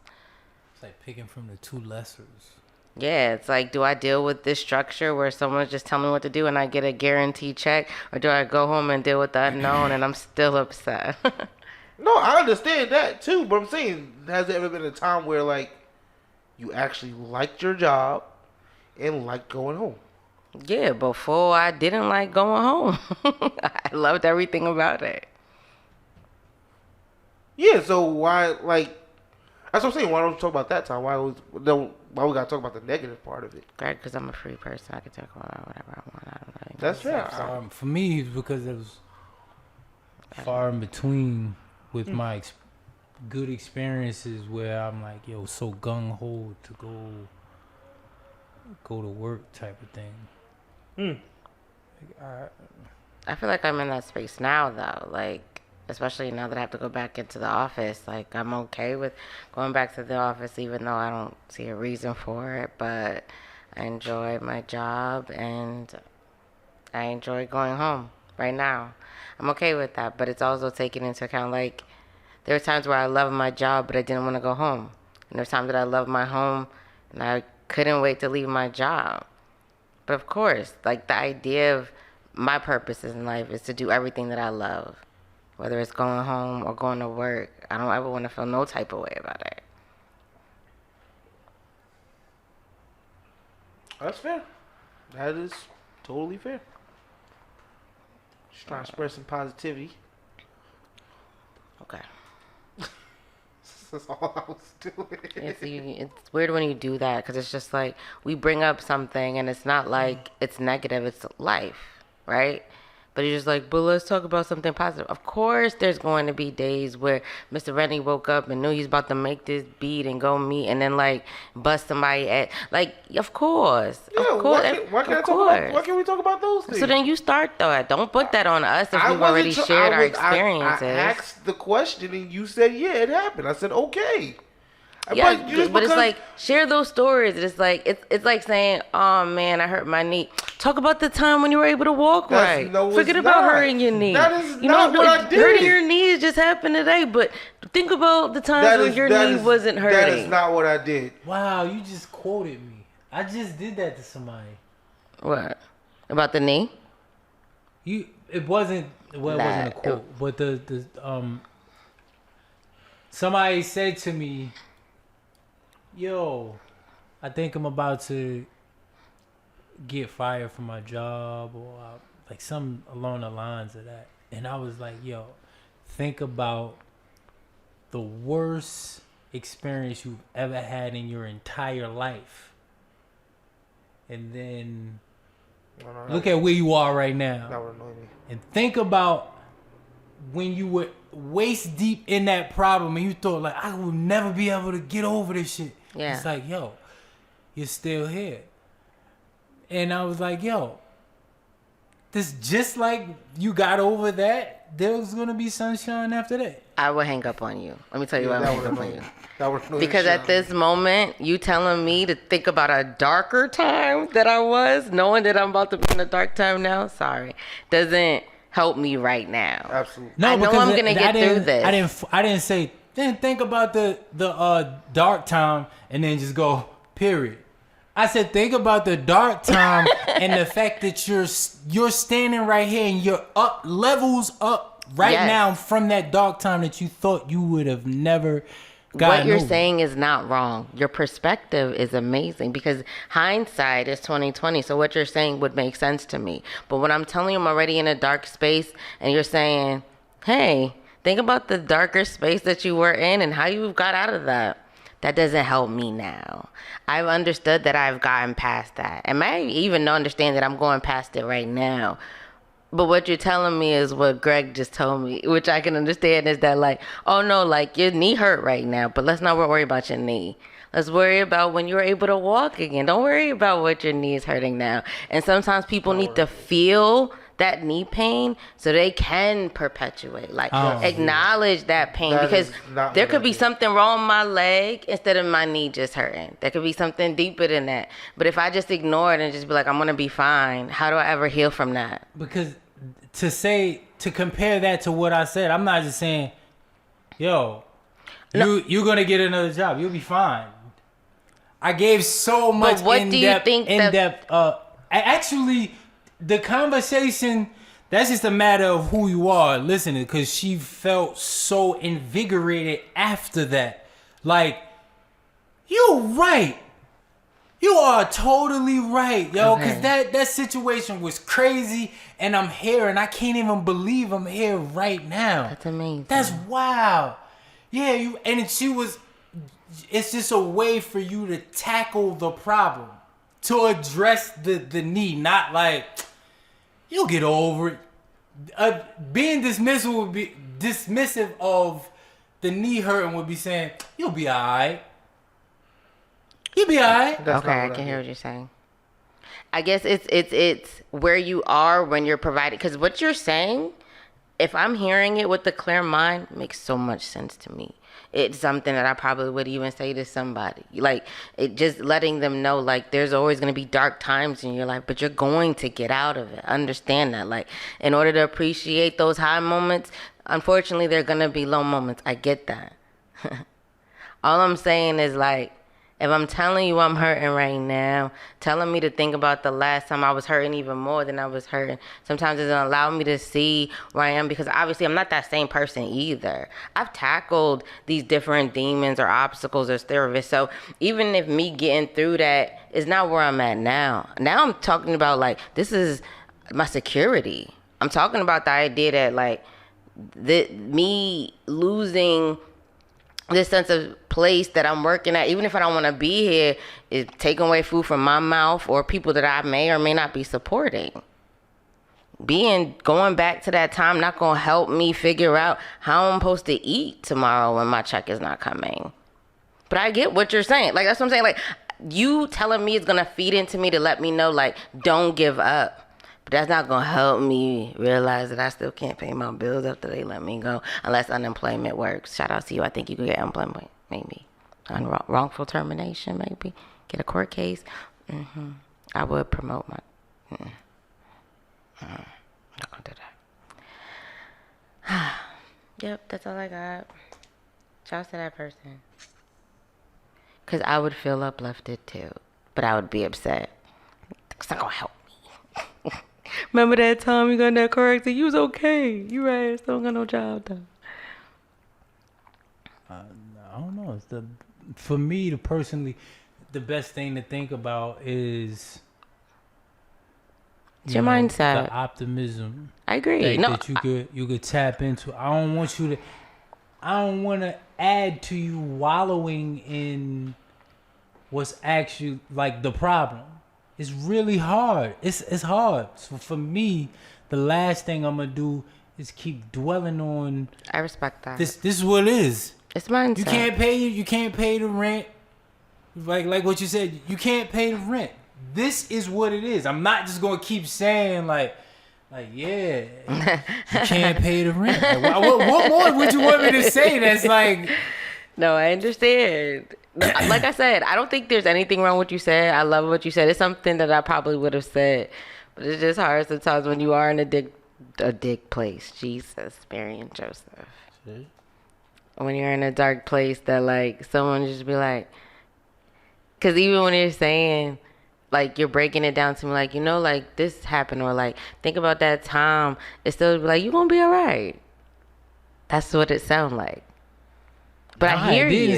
It didn't sound like that to the individual. young lady who heard it. Like, I guess it's just a matter of who you are and like, half empty, half full. Like the glass half empty, Absolutely. half full I just type think of that I usually look at the glass half full, and I think my conversations would have been different. I probably would have started off with like, why would you think that this would be happening? Do you see any fault on your end, their end? I would help you build ammunition if you think that you're being falsely accused or being intentionally harassed in your workplace. But now at the point where you realize that you might have done some things to get you in that place, then friend, like, let's learn from this experience. Like, I would want, like, I'm the person that like, oh, like your leg is hurt, like what happened? I'll find out either you've had prior injuries, or you may have hit your leg that day. Finding out like how we can either better you from this moment than for me to think about what has happened to you for you to be better, I think will help the healing process. Because right now, if I'm just telling you you're going to get through this, that's a given. But the thing is, what are you going to learn from going through this? Are you learning that you did something that may have caused these results, or are you going to learn not to allow yourself to be in positions that allow you to be in those results? That would be my perspective in that when I'm having that conversation with that woman, because I would want her or him to be like, yo, you know what, like, this is what happened. Matter of fact, I'm about to start writing my grievances. This shit ain't right. Or, no, I took that L, but guess what? Now I have this title, have this experience, and I'm like, all right, let's look for some jobs before they let you go. Let's get on top of whatever we know what's going to happen. That's probably how I would approach it. But shout out to you. Like I said, still great words. I'm good. Cool. Last topic of the day. Are we okay to go positive now? What are some, or one, you can just name one, any great things that you are happy about right now in life? That was my topic. I'm really, really happy, excited, invigorated. So overall, like, I'm so happy for my son and his experience into, like, walking into one of the many purposes of his life. And it really, really puts joy into my heart. Joy and pain at the same time. Cause like waking up at like 6:30 in the morning, and no matter, I'm putting towels over his drums, and he looking for my approval even when I'm like, yo, are you seriously playing drums at 6:30 in the morning? Like, yo, like really looking for my approval, you know what I'm saying? And it's really, he just got his practice pad on yesterday, so he like really happy about it. And it's dope just looking at how serious he is about it. And I can see me in him in so many ways. Like his tenacity is like through the roof, and it just brings me joy. Like another example, like for a while he couldn't make a jump shot, but he never quit. He like, yo, I would have thought, like, he would have said, no, I'm not trying to hear it. Every single day after school program, he like, yo, I just need to try to make one shot every day. I just made one shot. Let me try to make one more before the road, Dad. Like, you know what I'm saying? And now he do it and kind of like step back a little bit with, you know what I mean, with some pride. Like, I got that off, you know what I'm saying? It's just dope to see his determination and passion at such a young age, and it makes me happy to experience these times right now. That's dope, bro. That's dope. Something that I'm really happy about is that I'm continuing to keep learning. There's no sense of complacency in in sight. Like, there's more. I know that there's more, and I'm going for it every day. And I just pray that God keeps that hunger. Because complacency is real, people. It's real. But I'm really happy that, like, every day is like, even this week, even though it was, like, hard to get out of bed sometimes, it was still, like, you can still find something new to learn about the things that you're doing in life. So, I think that's been pretty dope. How about you, Gigi? I had a question for you, Greg. Sure. Do you ever think that you would ever be happy, like, with where you are in life? Yeah. There's actually a goal where you can actually see yourself happy? Yeah. Okay.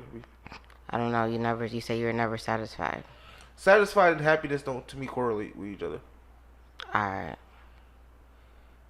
Okay.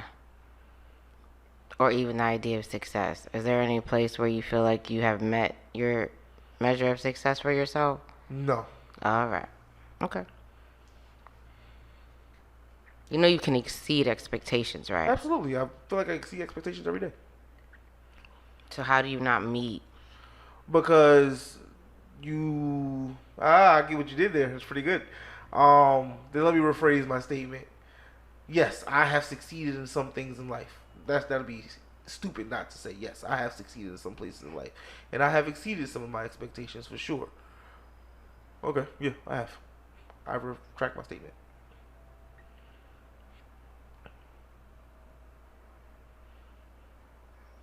Okay. What are you confused about? I said I retract my statement. I said okay. Did I sound confused? You had the confused look. That's not what the audience heard. But I'm sitting right in front of you. So what? I mean, at this point, what would you want me to do? Argue with your thoughts? No, where did that come from? The idea that I would speak to you, and I always realize, like Greg, do you think you're successful? You say no. Do you meet any expectations of your life? You usually say no. It's actually the first time in front of audience where you've actually got to sit there and be like, yes, okay. And so now I say, okay. I don't know what else you want me to say. Cool. Great. Any parts of your life that you're happy? Oh, Greg. Yeah, work is cool. Doing really great there. I could definitely see more, but I'm doing great. And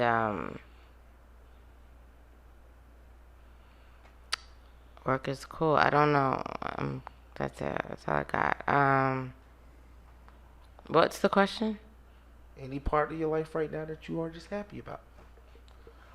I'm just waking up. I'm just grateful for waking up every day, first and foremost. Think that every time you get a chance to wake up, you get to start over or be a different version of yourself. And so I think I'm just practicing consistency and being my better self every day. I allow myself grace. That's what I got. That's dope. I never understood why people always say new year, new me. Like, you want to just improve? Because that's the intention. But what, you want to just improve on the design? Sometimes some people need to be reborn, like have an entirely different demeanor when they walk in the room. They wanna. That's why certain people, you know, they get real loose sexually and then move to ATL, so they can reset. Wait, what? That's a thing. What? That's a yo. Black people up north think that's the answer to everything. Just move down south. Or I'm gonna send your ass down south. For real, dead ass. I'm telling you, black people use down south as a reason to answer mad different problems. That's very true. Dead ass. I don't know. Maybe that's just me. I think I just want to continue to get better. I don't need new me. Greg's cool.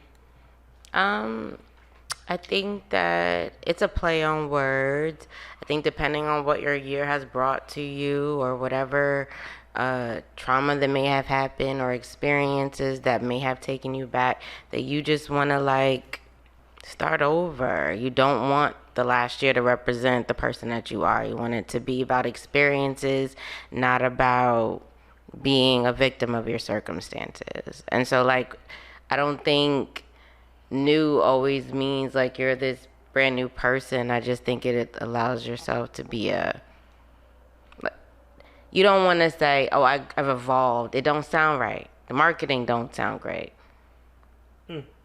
New year, new me, evolved year, evolved year, evolved me. It don't. Marketing doesn't sound right. New year, new accomplishments. Okay, that's great. Put it on a t-shirt, Gregs. New year, new... But who really says that, Greg? A lot of people. People you know? Yes. I'm pretty sure you can find a hashtag that says New Year, New Me. No. I didn't say that it's impossible for it to be a thing. I'm asking you personally. Yeah, I know a lot of people like in my inner, like close to me, especially women who says things like that. And so because they are so close to you, what do you think that means for them? I honestly think they just say it just to say it. Wow, so you think... Hey, friends of Greg that happens to be women, he doesn't believe when you say new year, new me. He thinks you're just saying it for words. Is that what you're saying? Absolutely, they are. Wow. Most people do. Yeah, because Wow. Most people just be saying that. Like you don't said, think it's a people marketing actually want to be a different version of themselves? Not the people who say it. No. Wow, Greg, the female friends of Greg, he doesn't believe that you want to be a different person or a better person. Tap me in with agreeing with that. Like when you said, it's like, what do you need to make an announcement for? Like, the most of the time when people are serious about the commitment, it doesn't even need to be said. It's just done. It becomes the lifestyle. It doesn't need to be publicized, put on the social media platform. Hey, yo, I'm about to do X, Y, Z. I'm going to do this year. I'm about to start doing this, that. You don't see a reason for that? Doing that. You don't see that, one, we're in 2022 where social media is live. So we have Twitter. To me. I think it actually holds that person accountable, allows them, especially if they have followers or people that are on board with them or want to support them, and you don't want to send a mass text and you want to allow yourself to be in that space. And I'm not even a social media person, but I can see that when you are in this journey and you want to share it with people, it's not really about the people, it's about yourself. It's once I put this out here, not only do I hold myself accountable, but people now know this is the journey that I'm on. And now I want to share it with you because I'm telling you, like, this is what I want to do, whether it's a weight loss, whether it's a mental, whether it's just finding yourself, just journeying itself. I think the idea of understanding that everybody doesn't have to be the person that they was yesterday, last year, last month, can allow themselves to be a new person. I don't have to be the asshole anymore. I've seen that backfire more than it's been good. Right, I was about to say that. From a person who is a social media person, I've seen it backfire to a way person who more. isn't. People are looking for you to fail. Absolutely. They're looking for you not to. And the moment you slip You said you up, gonna lose 50 pounds, bitch, you still look the same. right? Wow. Versus you keeping that shit to yourself. There's no pressure. You get to your destination on your own. Then you show the picture. Look, I lost however many pounds. Yeah. Look, I got my beach body. That. You know what I'm saying? Now I'm here. Versus, or even literally, you know, taking everybody on the journey with you. You know what I'm saying? Taking the pictures of you at the gym, and then people making a page designated for the gym.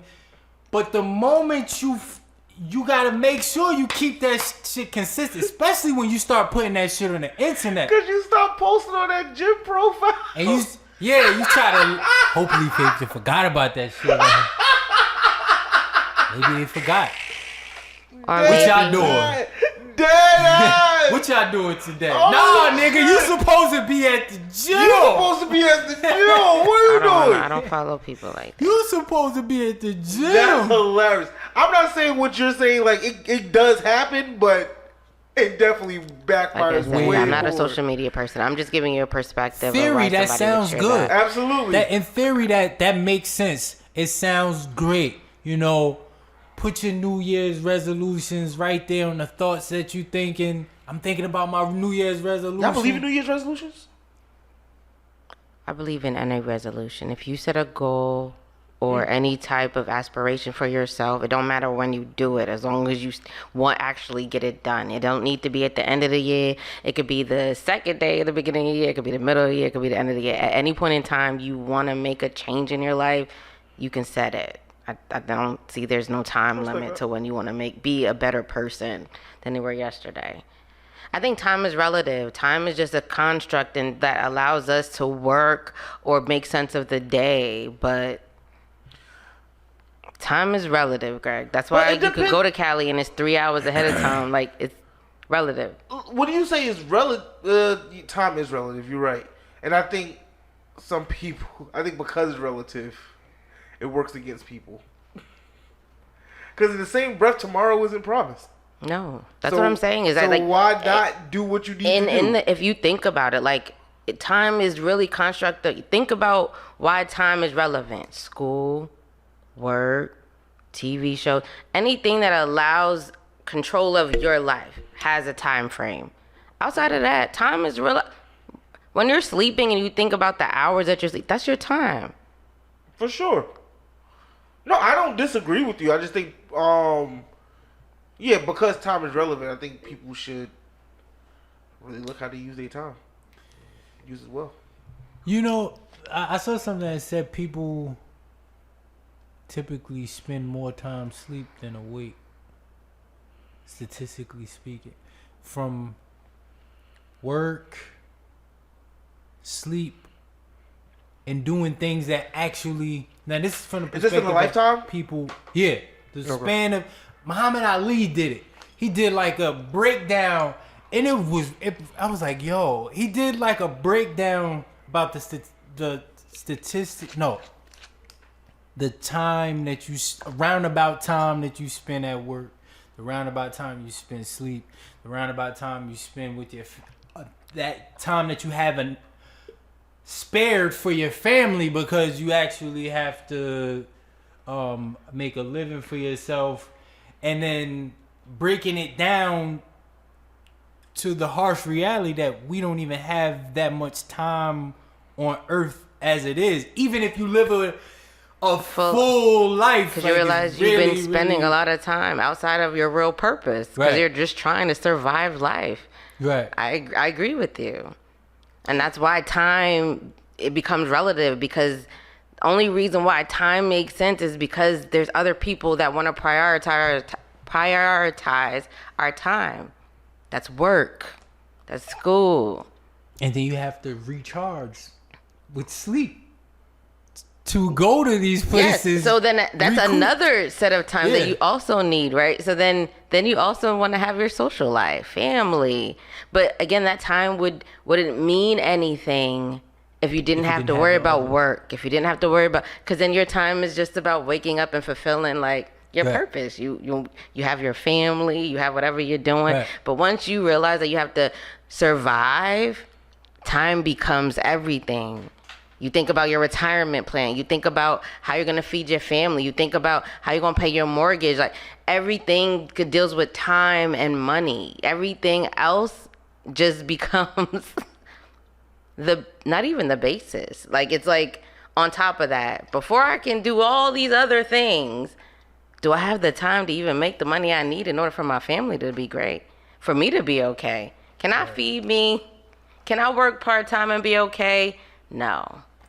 You're going to need 2 part-times, a full-time and a part-time. And if you live in Jersey, you might need 2 jobs and a hustle, but that's none of my business.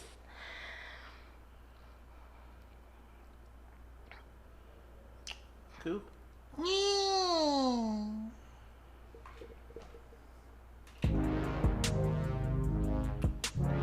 Well, hello, people. Thank you for making it to the end of the show with us. This is New Dialogue. You know, Dialogue is the time of the show where we talk about things that we saw this past week or 2 that we found interesting, and we want to have many conversations about it. Anybody want to start us off? I don't want to start, but I do want to say RIP to Takeoff. Absolutely. Take off. Yeah, I mean, I didn't really listen to Migos like that. I guess motorsport was a thing, but I just think Motorsports that where Migos start for you, that's crazy. I never really listened to that. And the thing is that I don't even like know it. It just the first thing that came into my head. And sure. Oh, okay. Like fuck. Oh, I know that song, but not like I'm gonna play That's it. college. But I think that's why. I was already out of college. Wow, you about to do a whole bit. I'm surprised I'm gonna knock that. you never put it on your rotation. You should. You never did that. that. Will get any party going. Never still. did that yet. Think about that. I forgot about it. Very well now. I think you could do a whole Migos set and get a party going. Okay, relax. You don't have to do that, but I do want to, like, we're talent, and just knowing that, like, another young black man has been lost sooner than his time should be acknowledged, because it's just like we're about to end 2022, and it's just like every time like a year about to end, they just be taking out some niggas. They be like, what's that going on? And did you hear that it was deeper than what they saying? Oh, I really don't even know details. I thought it was just wrong place, wrong time. That's what I'm saying. The blanket statement was the dice game and the straight bullet happened. Money is involved. Things get sticky when money is involved. Money is owed, and that was just it. More resources are saying that it was like a deep rooted, more of a deep rooted type of thing, like something that was ongoing, something that was festering, whatever was going on. Yeah, like tension. I don't hear nothing about Takeoff. No, even if he was the, let's just say it was done by a mistake, but the reason why the gun was let off, yeah, you know what I'm saying, was something else, some type of other event. Now, this allegedly. This is what another resource said. But yeah, that is unfortunate. You want to be a freak no more? Noriega said, huh? You don't want to be a freak no more? You said I don't want to be a freak anymore? You never heard that song by Migos? You No. don't want to be a freak no more. You don't want to be a geek no more. Why would no? he said she don't have a vehicle. No, I have a vehicle. Well, because you want to be a freak. He was talking about she don't want to be a freak. So she got rid of her vehicle? She didn't have a vehicle. I'm over it. Deal with these bitches that don't got a vehicle. I don't want to do this. I wasn't listening yet. No. Just R.I.P. I just want Super to. freak. Even the idea that it was like stupid early in the morning. Super freak. I don't want to do that. You that. don't want to play games with me. I'm not a PlayStation. That's such a good. I'm sorry.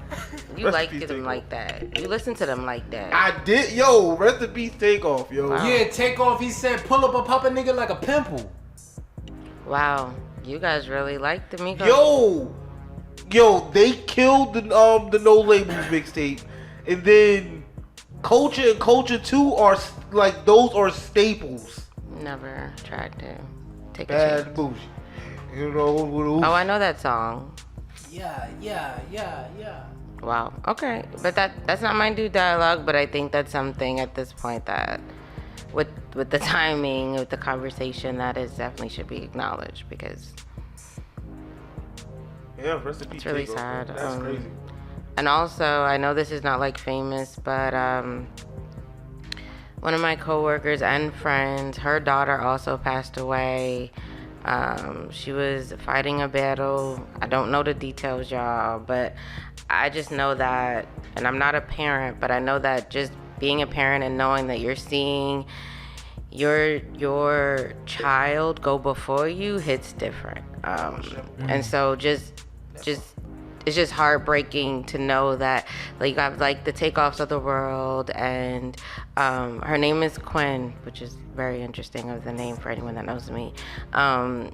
So RIP to y'all, because a lot of young people are leaving soon, and it always reminds me is like any time that you meet or around or appreciate or grateful for anyone that you're around, tell them that today. Text them, voice messages them, call them, leave them a voicemail. Like, it's just so sad to know that there would be moments where you could have provided something, comfort, or just a moment of gratefulness to someone, but you can't because they're gone now. And I think that's just so sad. And it doesn't matter how old they are. It's not always about the elderly and making sure they're wrapped in bubble wrap and making sure they're okay. It's immediately having the people in front of you and saying like, hey, you're amazing, you're great, I love you, and keep doing what you're doing because I see you. And sometimes people just need to hear that. Still not my new dialogue, so please keep going. I have my new dialogue I want to do, I think. No, it's not something that's very popular amongst you guys, but Akai has been concentrating on trying to corner all markets of music production. For years, Akai has been notarized for their samplers and samplers only. You said Okai? Akai. Okay. Her name Akai. Oh, okay. Akai MPC.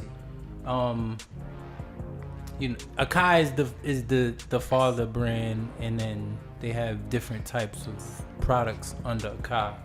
But MPC is one of the the flagship products that they have. And for years they've always been specializing in the ability that the sampler has by itself, all of the capabilities that a sampler has. But now they've turned the MPC into this like one-stop shop that not only has a sampler in it, but then you can buy the Akai MPC key, which is now a synthesizer / any type of piano that you can think of. And a lot of the MPC community is like split down the middle. Some people were like happy about them basically trying to make everybody happy. For years, it's been a niche type of following. Like, you get an MPC while everybody else is using software or using some other type of hardware. But now that they're getting into these different fields, they're stepping into the competition. They made a keyboard that's directly competing with Roland, who is their competition when it comes to synthesizers. And the Akai community is like split down the middle. Some people is like, yo, team MPC, and other people is like, yo, I'm glad they expanding and they making it a one-stop shop, so I don't have to purchase all of this different hardware. All I gotta do is just buy one machine, and that is capable of Where do you stand? doing everything. I'm like, I just get both of them. Get the joint that Akai has, and also still get a Phantom. Like, I also know that I didn't even unlock or unbox or unravel the capabilities of an MPC key, but I'm positive it's still not messing with a Phantom. Like, that's their thing. You know what I'm saying? That's their flagship keyboard. Yeah. So it's like, I guess I would compare it to Elon Musk and Elon Musk with the electric cars. It's like, yeah, it's great, it's cool, but give me a regular car type of thing. Because it's so many more how pros. everybody is making electric cars now, but it's still not Tesla. It's still not Tesla, but I'm specifically saying, like, give me a regular car, because there's so many more pros to having a regular car right now. In 2022, there's so many more pros to having a regular car than to having Why do you agree? When that battery dies, it's all good. Just a week ago type of shit. They haven't figured out. They haven't figured out yet. They haven't figured out a battery big enough to travel a farther distance than a car that has more gas. Yes, And but there is cars that have done, both that are dual. You can be electric, you can charge it, and you can put gas in it. Yeah, those are Hybrids. Yeah. I was talking still a totally different conversation from saying I was talking about straight electric cars. That's a cool conversation, but electric Well, yeah, cars. Okay, totally so I agree with different. you. Like right now, yeah, that makes sense because now you always have to plan your trips based off how you're able to charge your car. So But I get that. bumped into people who, when that joint is up, when that battery is up, you might as well just buy a new car. It's so expensive, like, versus the maintenance for a regular car. You can go get like a crackhead who real good at making cars type of thing. You know what I'm saying? Your the nigga that stands in front of AutoZone. AutoZone, that used to be clutch. They're not all crackheads that stand in front of AutoZone to help you. Yeah, they're not. Okay. Some of And them second, I winos think that who, it's just the idea of like how drink like 40s for close marketed or even close gated that electronic cars are because of certain of how they're computed. Because there's like a few YouTubers that like even rebuilt electric cars from certain pieces of different cars. So like it's not impossible, it's just that it's not common yet. And I think that once it's common, just like with gas cars, there's going to be somebody that fixes it. So I understand, like, so I agree with you. And I apologize for cutting you off because I had to question it. But if you're talking about like now, yes, there's a convenience of, because like from the times have to catch up to where you need the crackheads cars that worked on electronic cars. and that will come after shit's. And I think the gas company. Why do you think that they still need to be crackheads? No, I understand. It's a I'm being funny statement because meaning like, yo, you could catch a person who is just chilling. Yo, all you got, just buy me a couple beers and I'll change that for you. That type of thing. Yeah, Literally. right now, yeah, because of the type of car but you can't just do that with find electric that car, with an yeah, electric car then because the it's times different. haven't caught up to Even where the they are going access with to cars. your own like vehicle, like if you don't know how to use it, you won't even know how to get into the car to even make any changes. Cars to be like MacBooks now. Oh yeah, I'm saying the person it's that like supports a Apple. big, humongous iPad on the joint. What I'm saying is like you can't.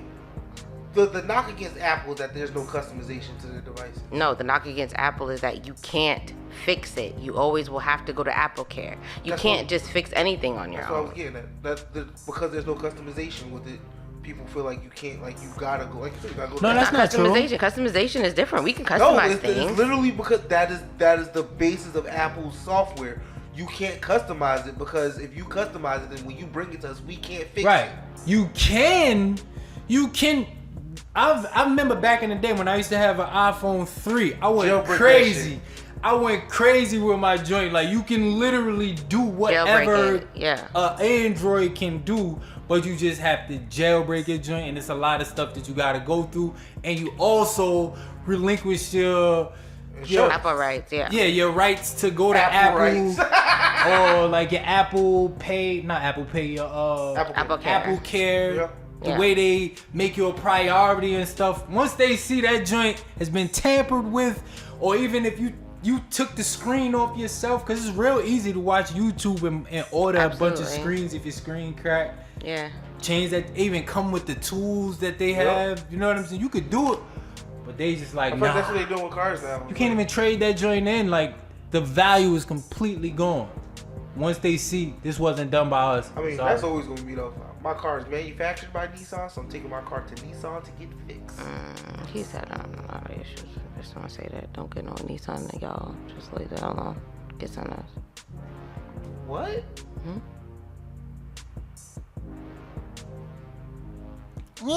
Anywho. That was pretty good. He's been wanting to do it this whole episode.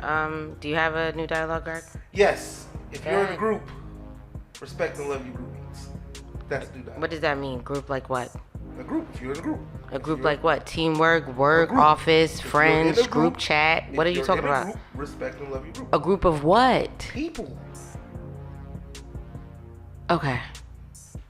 What more direction do you need from that? I just felt like it was really just a general blanketed statement. It is. If you're in a group of people, love and respect them. I don't think that you could have to do both. If I'm at work and I work in a group, I don't need to love the people that I work with. That's you. You can't. That's Do you believe that you need to love the people that you work with? I happen to love the people that I work with. You just happen to, but do you believe that you need to love the people that you work with? No, you don't have to. Okay. It was my new dialogue, and I was Greg, giving I'm not suggestions. telling you what your thought process is wrong, but I'm just asking about your logic. And your logic is in your profession right now. No, you don't have to love anyone. Okay, that's all I was like. I don't think that you need to love anybody to be in a group. I never said you did. Yes, you did. No, you just did. You said if you're in a group, love and respect your group. Love and respect the group. So love and respect what them. didn't you not say in that? I never said you should love and. I just said love and respect them. Greg, you don't Love need and to say shit. respect. Oh my gosh, words. Damn. Oh, yo, y'all. No. You said y'all. You talking to you too, Mr. Rent Money. I don't know what you said, but you did it too. I don't know what you y'all did. Both just annoyed. If you're in a group, I would encourage you to love, but you should respect the people in your group.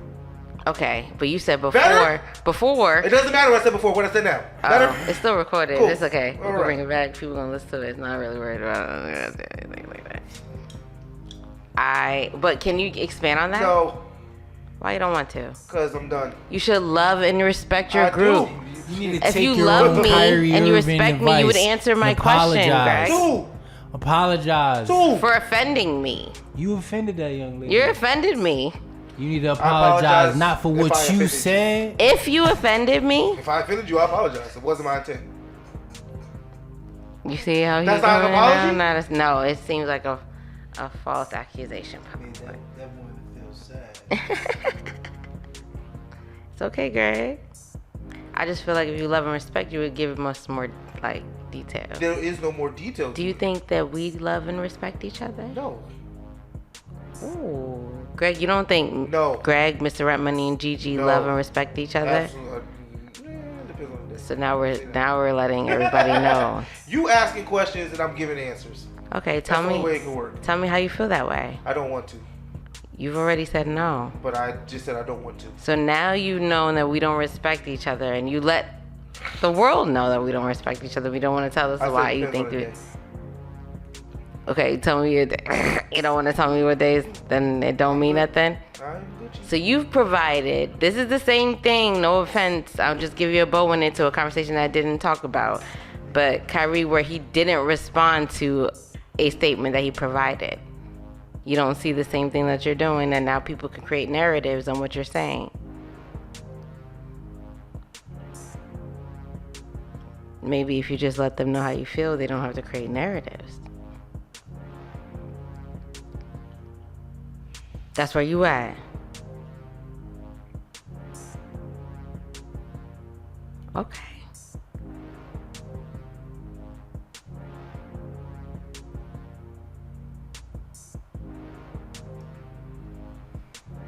Anywho. I feel like I needed to share, but I don't got nothing to share now. I feel disrespected. Wrap it up, then. I never did my new dialogue. What's your new dialogue, Gigi? I don't care anymore. Greg, you let them know how you can find us. You can find us at JustAConvo_pod on Twitter, Instagram, or hit the the Linktree. Follow me at Greg Nelson26. I'll respond back. Mr. Ramon, you want to let them know how they can find you? Sure. I know you have your phone in your hand right now. Check this out. This is what I want you to do. I want you to pick your phone up. I want you to go to the Google search engine, Bing, DuckDuck, Go. This was the other joint. I never heard of that one. I use that. Jeeves. Yeah, it's like outside sources instead of Google that doesn't track like everything. Oh yeah. As Jeeves, whatever search engine you use, you type in Mr.RENTMONEY. Depending on how you feel, you want to put Mr. Rent Money without the dot. Either way, you can find me that way. That's the best way to find me, and that's also a great way to find the show Just a Conversation with Greg, Mr. Rent Money, and Gigi. Dope, great. You can find me on Twitter at GQARLY and the number 7. If you forgot today, if no one told you today, ... Go be great, y'all.